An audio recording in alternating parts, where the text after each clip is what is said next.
Днес ще разберем какъв е живота в така наречените зелени къщи. Те са добре познати в Европа и са търсени от все повече туристи. От няколко години тези къщи станаха факти и в България.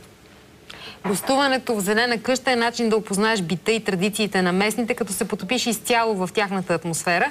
Повече за зелените къщи ще ни разкажат сега председателят на Асоциацията за алтернативен туризъм Любомир Попюрданов и Натка Кротева, която е собственик на такава зелена къща. Здравейте! Здравейте!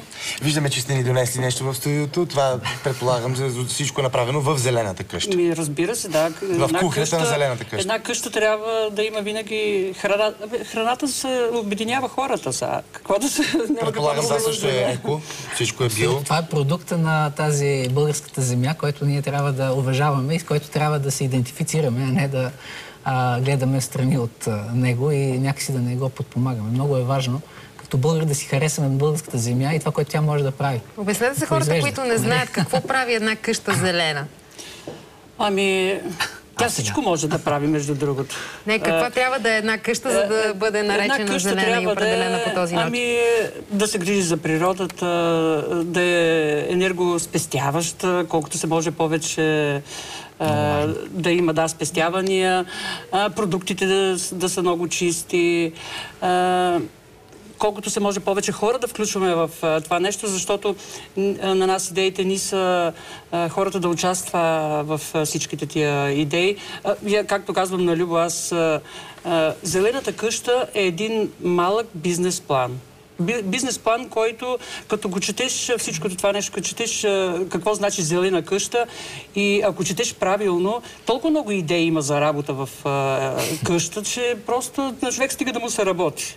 Лесно ли е, доколкото разбирам, за да бъдеш официално обявен, т.е. една къща да бъде обявена за зелена, си трябва сертификат. Колко време и колко лесно или трудно е да... Значи този сертификат, така че това е нещо, което е доброволно и всъщност то не е само маркетинг, това е продукт. Тоест, в България в момента има няколко хиляди къщи за гости, има не знам точно колко хиляди семейни хотели. Всички те са в една жестока конкуренция, според мен. Много е важно, когато тези обекти са примерно в планински или селски райони, да потърсят някаква друга посока, която да ги по друг начин да разкаже техния район, техните възможности. И това е вече въпрос на доброволна сертификация. Дали хората искат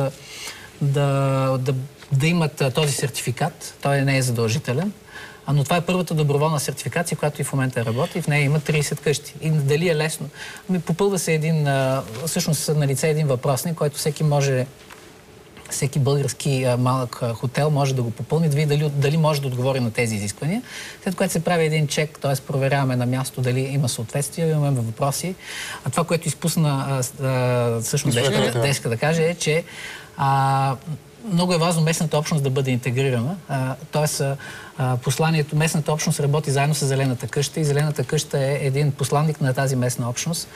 И също това послание за отговорно ползване на източниците, на природата, енергоспестяване, трябва от къщата, като посланник на този вид начин на живот, да се върне към града. Тоест, нашите гости да ги така заразиме с идеята, че може да прехвърлите това в града. Може някои неща да правим компост, нали, и така нататък. Много неща, които са важни за нас, т.е. да се научиме. Това не е просто пътуване за да консумираме, това е пътуване за изживяване, което трябва да научиме нещо повече за България или как да подобрим живота си в града. Тоест, какви хора идват при вас? И е лесно. И какво ги правите, вашите гости?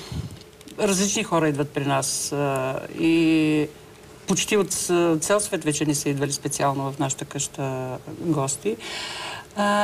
Всичко, значи това, което не се сеща, само това не правиш с гостите. Готвиме заедно, отиваме сред природата, правиме пикници сред природата, правиме зелени училища, обличаме ги в носи, играеме заедно, имаме занаятчийско ателие, което е функциониращо, изработват си всички сувенири. Истински ги потапяме в миналото. Истински. И с толкова мерак... Доят ли кравите, ако има такива? Доят и крави, да, има. А бият ли сирене, масло? Сирене, масло, абсолютно всичко правиме. Няма нещо, което да не се прави. Да, сега е бум на не само обичаите, които са... По моите кръвна група, аз съм група, не трябва да ям крава. Не е верно. Не е верно. А розова ракия, може ли гилова ракия да ядеш? За ракията не уточнихме. Че дойдеш при нас, масло може да ядеш. Може само вода. Защото то е качествено. Има... Между другото, нещо, което се случва примерно в тази долината на розите, там си правят примерно розово сладко. Берат си, да кажем, сутринта рано с всичките розобирачи се берат розите, след това се прави сладко с домакините или след това се опитват гилова ракия и така нататък. Тоест има едно заживяване с местната общност, участие в нейният живот. И създаване. И създаване и нещо даже си вземаш. Тоест не е вайорство или там снимки споделяне, нали, този... има едно участие, което е обогатяващо. Само чужденци ли ви посещават или има и българи? И българи. Сега в последно време даже имаме вече много българи и радващото е, че искат всичките храната, некогашната храна. Значи искат старовремските храни, които са на изчезване. На хората от града, модерния градски човек и в България това му липсва много. Наистина му липсва, па и нашите продукти са, сега ябълките, да вземе, например, ябълките. Всичките са различни. Чудесно изглежда в магазини. Те са надворани, нито са третирани. Да, не са, я викам, не са като манекинки, няма как да са манекинки. Едно дръвче не може да създава еднакви ябълки, според мен. Това е по естествен начин. Кой какво се падне, това е. Тиквиника. Тиквинико си е с тиквите, които ние викаме много често, че това, което ядат животните, това ядем и ние, защото от тиквата яде и нашето прасе. Храниме се и ние, защото тиквата е уникална. Варена, печена, на бурек, на тиквиник. Тия да си я направя. Всичкото това нещо, даже миналия ден имахме група руснаци, които искаха да точат баница. Няма проблем, веднага включваме се, точа, докато си хапна, другото ги обучавате, предполагам, да готвят, но този случай ги да готвят, да. Значи, интересното е във всичката това нещо за зелена къща, правилата какви са, оттам ни се роди идеята да правим зелени училища за децата. Ако вие просто, значи с думи не може да се обясни. Трябва човек да дойде изстрани, да погледне децата какво правя.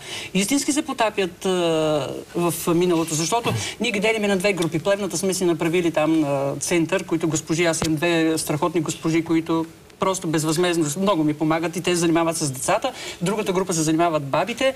Като звънне на някого от децата телефона и той вика: майко, сега не ме притеснява и готва. Значи, кога може да се случи всичкото това нещо? Детето да му отнемеш вниманието от телефон или от компютър. Имаме и компютър в залата. Ние обзаведена. Добре, и за финал да ви попитам, печели ли си всъщност от този бизнес? Може ли човек да печели? Ами, може. Наистина може да печели. Защото, сега в началото не може да ти е изтурено всичко. Не е редно да е изтурено всичко, защото човек с истински трябва да опита нещата как са, за да му е по-мило след това всичко да го съхраниме. Може да се печели. Човек, ако работи в тази посока, наистина може да се преживее. А и ние, специално къщите, като обединяваме повече хора да участва, кой в сладко да прави, кой картофи да произведе, кой боб, има смисъл от всичкото това нещо, защото всеки си докарва допълнителен доход. За ориентир и за финал, наистина, по-скъпо ли е да отидеш в една зелена къща, отколкото в един може би не е по-скъпо, но всъщност смятам, че е много по-вдъхновяващо и смислено изживяване. И това да кажем, че все пак по света тези къщи не са повече, отколкото в България. Днеска гледахме статистики. Те са 1-2% във всяка от известните дестинации. България са 30%. По-важното е какво предлагаме и всъщност нашето желание да заразиме, така да заинтересуваме повече хора да го правят, защото това е инвестиция в бъдещето. И това е посока, която българският туризъм трябва да се развива. Той трябва да стане по-зелен и по-вкусен. Това, което му липсват, ако погледнем сегашното лого, което току-що приеха, той нито е много зелено, нито е много вкусно това лого. Това е посланието. Нашите съседни държави залагат на вкусно и на зелено. И България има наистина ето това, което говорихме и всички тези обекти, които има великолепни. Огромно разнообразие от обекти има в България, които са такива. Предлагат това нещо и бихме се радвали да има обществото и българска държава да препознае този път. Това е път на развитие, който е в полза на местните общности, които най-често нито изборите, нито референдумите правят нещо за тях. Благодаря ви много. Разбрахме ви. малко повече за тези 30 на брой зелени къщи, в които чужденците с ентузиазъм доят крави, месят баници, правят сладко, грънци от рози.